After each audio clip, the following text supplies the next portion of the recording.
Welcome to the President's Diary, a weekly program where we highlight the work of His Excellency Dr. Muhammad Irfan Ali. His Excellency has fulfilled a promise to put systems in place to reduce delinquency in Yakusari, Blackbush, Polder, Corentyne, Berbice. During his visit on April 1, President Ali was informed that there is a large number of youths engaged in drug and alcohol abuse.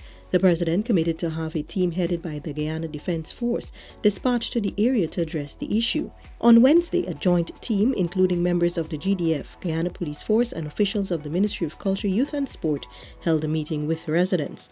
Commanding Officer of the Guyana National Cadet Corps, Major Christine Bradford Porter, says 16 Yakusari youth will be taught basic literacy and numeracy. This is just the start of the reformation. The joint team is planning another visit to the area and nearby Mibikuri. President Ali on Thursday, April 8, issued a statement on the looming volcano crisis in St. Vincent and the Grenadines. In the statement, the president said following the emerging situation in St. Vincent and the Grenadines, he telephoned Prime Minister Dr. Ralph Gonsalves and assured him of Guyana's full support in dealing with this looming crisis. The Prime Minister and President Ali discussed immediate support which will be required in the response.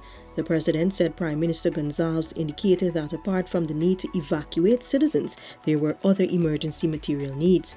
President Ali committed that Guyana, upon receiving the full list of their needs, would immediately put together a national response to supply the items and arrange for them to be shipped to St. Vincent and the Grenadines. The Guyanese leader also assured the citizens of St. Vincent and the Grenadines of Guyana's unwavering support and solidarity. His Excellency's pledge to prepare Guyanese for the modernization of the country is now a reality, as thousands of online scholarships which he has committed to are now available to the general public.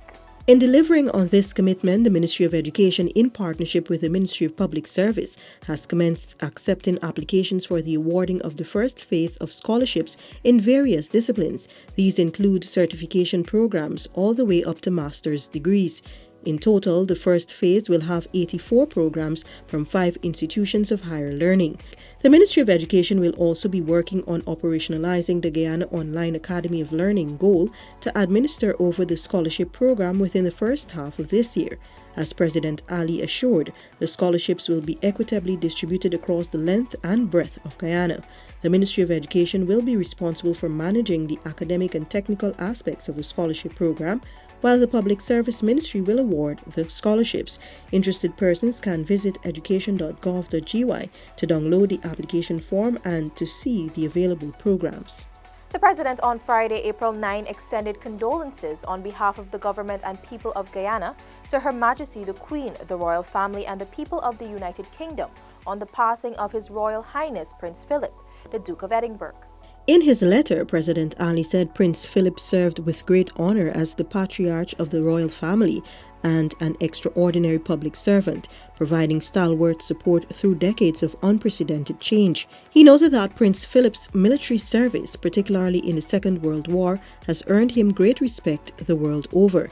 His Royal Highness' early outspoken advocacy for conservation and protection of the environment, President Ali said, inspired many, and the absence of his voice on these critical issues will be deeply felt. He expressed hope that the royal family and the people of the United Kingdom will be comforted by the outpouring of love and support extended to them at this time. President Ali says the COVID-19 pandemic remains a serious national issue and a major global health concern. The President is urging Guyanese to follow the health guidelines as government works to attain herd immunity through the vaccination program. I urge you to continue to stay safe. I urge you to continue to protect your families and your communities by adhering to the COVID-19 guidelines. We are not ahead of the curve. We are still managing this deadly pandemic. We need all stakeholders. We need all Guyanese on board. Whilst we have sought to strike the balance between economy and the health management of the COVID-19 pandemic, we have to be responsible. Businesses must understand that it is critical for them to adhere to the 40% occupancy, to adhere to the protocols that customers should follow whilst using their establishment, and to ensure that they protect their fellow Guyanese brothers and sisters. This has been the President's Diary, where we took a look at His Excellency Dr. Muhammad Irfan Ali's week of activities. Thanks for watching. Join us again next week.